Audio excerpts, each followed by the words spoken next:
Hi dears, എല്ലാവർക്കും സുഖാണോ? ഇന്ന് നമ്മൾ തയ്യാറാക്കുന്നത് വളരെ ഹെൽത്തിയും ടേസ്റ്റിയും ആയിട്ടുള്ള ഒരു ചട്നി റെസിപ്പിയാണ്. ഇഡ്ഡലിയുടെയും ദോശയുടെയും കൂടെയൊക്കെ കഴിക്കാൻ പറ്റിയ ഒരു അടിപൊളി റെസിപ്പിയാണ് കേട്ടോ. മുരിങ്ങയില ചട്നിയാണ് നമ്മളിന്ന് തയ്യാറാക്കുന്നത്. വീഡിയോയിലോട്ട് പോകുന്നതിന് മുമ്പായിട്ട് സബ്സ്ക്രൈബ് ചെയ്യാതെ കാണുന്നവരാണെങ്കിൽ ഒന്ന് സബ്സ്ക്രൈബ് ചെയ്ത് സപ്പോർട്ട് ചെയ്തേക്കണേ. തൊട്ടടുത്തുള്ള ബെല്ലൈക്കണിൽ ഓൾ എന്ന ഓപ്ഷൻ അമർത്താൻ മറക്കണ്ട കേട്ടോ. പിന്നെ ലൈക്കും ഷെയറും കമൻറ്റും ഒന്നും ആരും ചെയ്യാൻ മറന്നു പോകരുത് കേട്ടോ. ചട്നി തയ്യാറാക്കുന്നതിനായിട്ട് ഞാനിതാ ഒരു പിടി മുരിങ്ങയില എടുത്തു വെച്ചിട്ടുണ്ട്. ഇനി നമുക്കിതൊന്ന് ഉരിഞ്ഞ് ഇല മാത്രമാക്കി എടുക്കാം. അതിന് ശേഷം നമുക്ക് ഒരു ചീനച്ചട്ടി വെച്ച് കൊടുക്കാം. ചീനച്ചട്ടിയോ പാനോ വെച്ച് കൊടുക്കാം. എന്നിട്ട് അതിലോട്ട് ഞാൻ ഒഴിച്ചു കൊടുത്തിട്ടുള്ളത് വെളിച്ചെണ്ണയാണ്. അതിലേക്ക് ഇട്ട് കൊടുത്തിട്ടുള്ളത് ചെറിയ ഉള്ളിയാണ് കേട്ടോ. കുറച്ച് ചെറിയ ഉള്ളി ഇട്ട് കൊടുത്തിട്ടുണ്ട്. ഒരു 10 അല്ലിയോളം ചെറിയ ഉള്ളിയും ഒരു കഷ്ണം ഇഞ്ചി ഇട്ട് കൊടുത്തിട്ട് നന്നായിട്ട് വഴറ്റി കൊടുക്കുക. അതിനുശേഷം നമ്മൾ ഇട്ട് കൊടുക്കുന്നത് നിലക്കടലയാണ്. നിലക്കടല ഒരു 2 ടേബിൾ സ്പൂണോളം എടുത്തിട്ടുണ്ട്. അതും കൂടെ ഇട്ട് കൊടുക്കുന്നുണ്ട്. എന്നിട്ട് അത് നന്നായിട്ടൊന്ന് വഴറ്റിയെടുക്കുന്നുണ്ട്. അപ്പോൾ ഇതൊക്കെ ഒന്ന് കളർ മാറുകയൊന്നും വേണ്ട, ഒക്കെ ഷാലോ ഫ്രൈ ചെയ്തെടുത്താൽ മതിയാവും. ഉള്ളി ഇഞ്ചി മാത്രം നമ്മൾ നന്നായിട്ട് തന്നെ മൂപ്പിച്ചെടുക്കുക. ഇനി നമ്മൾ ഇതിലോട്ട് ചേർത്ത് കൊടുക്കുന്നത് 2 ടേബിൾ സ്പൂണോളം പൊട്ടുകടലയും കൂടിയാണ്. അപ്പോൾ പൊട്ടുകടലയും നമ്മൾ ചേർത്ത് കൊടുത്തിട്ടുള്ള നിലക്കടലയും ഒന്ന് ഷാലോ ഫ്രൈ ചെയ്തെടുത്താൽ മതിയാവും. കളറൊന്നും മാറേണ്ട ആവശ്യമില്ല.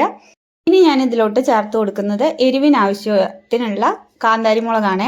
കാന്താരി മുളക് ഇല്ലാച്ചാൽ നിങ്ങൾക്ക് പച്ചമുളക് ചേർത്ത് കൊടുക്കാം കേട്ടോ. അപ്പോൾ പച്ചമുളക് ആയാലും കാന്താരി മുളക് ആയാലും എരിവിനനുസരിച്ച് ചേർത്ത് കൊടുക്കുക. എന്നിട്ട് അതും കൂടെ നല്ലതുപോലെ വഴറ്റിയെടുക്കുന്നുണ്ട്. അതിനുശേഷം നമ്മൾ ഇതിലോട്ട് ചേർത്ത് കൊടുക്കുന്നത് മുരിങ്ങയിലയാണ്. നമ്മൾ ഉരിഞ്ഞ് എടുത്തു വെച്ചിട്ടുള്ള മുരിങ്ങയിലയും കൂടെ ചേർത്ത് നല്ലതുപോലെ വഴറ്റിയെടുക്കുന്നുണ്ട്.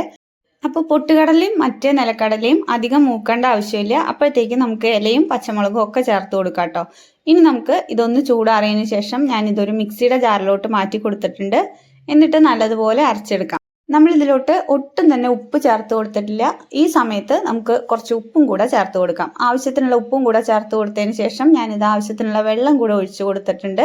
എന്നിട്ട് നല്ലതുപോലെ അരച്ചെടുത്തിട്ടുണ്ട്. നമ്മളിതാ ചട്നിയൊക്കെ പേസ്റ്റ് പോലെ അരച്ചെടുത്തുകൊണ്ട് വന്നിട്ടുണ്ട്. ഇനി സ്റ്റൗവിലോട്ട് ഒരു പാൻ വെച്ച് കൊടുക്കാം. അതിലേക്ക് വെളിച്ചെണ്ണ ഒഴിച്ചു കൊടുത്തിട്ടുണ്ട്. എന്നിട്ട് കടുക് ഇട്ട് കൊടുത്തിട്ടുണ്ട്. ഇനി വറ്റൽമുളകും കൂടെ ഇട്ട് കൊടുത്തിട്ടുണ്ട്. എന്നിട്ട് ഇതാ ചട്നിയിലോട്ട് ചേർത്ത് കൊടുക്കുന്നുണ്ട്. ഇങ്ങനെ ഒരു ചട്നി ഉണ്ടെങ്കിൽ മുരിങ്ങയിലൊക്കെ കഴിക്കാത്ത ആളുകളുണ്ടെങ്കിൽ അവർ കഴിച്ചു പോകും. മുരിങ്ങയില എന്നറിയ പോലും ഇല്ല കേട്ടോ. അപ്പോൾ വളരെ ഹെൽത്തിയും ടേസ്റ്റിയായ റെസിപ്പിയാണ്. അപ്പോൾ ഇന്നത്തെ വീഡിയോ ഇത്രയേ ഉള്ളൂ. വീഡിയോ ഇഷ്ടമായാൽ ലൈക്ക് ചെയ്യാനും ഷെയർ ചെയ്യാനും സബ്സ്ക്രൈബ് ചെയ്ത് സപ്പോർട്ട് ചെയ്യാനും മറക്കണ്ട കേട്ടോ. പിന്നെ കമൻറ്റും കൂടെ ചെയ്തേക്കണേ. വീണ്ടും അടുത്തൊരു വീഡിയോയിൽ കാണാം. താങ്ക്